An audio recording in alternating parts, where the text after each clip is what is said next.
Good morning. How are you today?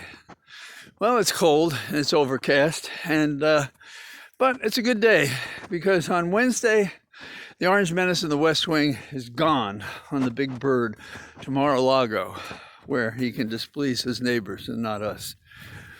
There are several things we can think about. One, of course, is who are among the 100 people who are going to get pardons? How many of them actually deserve it?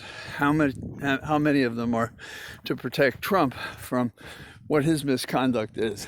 And the answer is probably a fair number, a great deal, because we have a president who is so isolated now, he may not even be able to find lawyers to represent him at the impeachment in Congress. And any person who takes on a pardon has to admit to the offense in order to enjoy the pardon, to avoid the punishment, perhaps the prosecution. But by doing so, they give up their Fifth Amendment right. So that means they can be called to testify.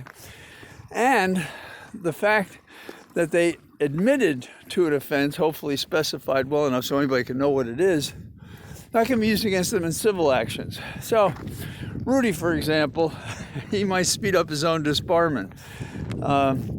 And that would be a real shame. So the impeachment goes forward, but slowly. And I suppose some of those people who are pardoned could be called to the Hill to testify. I would try this case thin. That is to say, you make a decision about how to try a case. You can try one thick or thin. The theory of a thin case in this situation makes a lot of sense because you need only a few witnesses and tapes to demonstrate that the impeachment is valid. And then you have the political aspect of what the senators are going to do. So I really think I could try this like a one-by drug case in a single day. But I'm not a senator. What do I know? And these guys are former prosecutors, so they must be wrestling with the same question. If it's a way to get it done, be successful, be forceful, and not compromise the business of the Senate. So that's what I would do. The S&M relationship between the Republicans and Trump is quite amazing.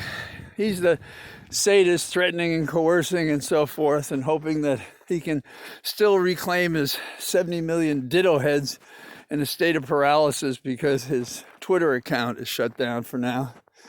And they take the beating.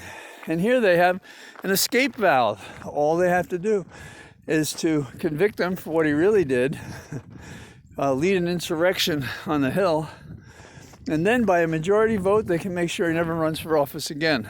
Seems like a sweet deal to me. On Wednesday, when he gets on his plane, beforehand, he thinks he's going to have a rally at the Andrews Air Force Base. I doubt it. That place is sealed down tight as a drum, and with troops everywhere around the Capitol, I don't think he'll have much of a demonstration. But what I'm really anxious about is the media covering him. That's Joe Biden's day. We don't want any of this nonsense interfering with Joe Biden's inauguration. And I hope that as an editorial decision, they decide that his effort to bully his way into the coverage on the day when we have a peaceful transition, finally, to Joe Biden, it should be Joe Biden's day, nobody else's. And they shouldn't fall susceptible to this guy's annoying, obnoxious, inhumane, amoral conduct. Finally, the other good news is that we're going to have Biden. He comes ready to issue executive orders that will start to repair the damage done by Trump. He has a cabinet ready to launch. He is going to immediately put in action something to redress the problems of the pandemic. He's going to try to pass a bill that would help those unemployed, help those homeless, help those who need food, help small businesses survive. In other words, to get us back on our feet again.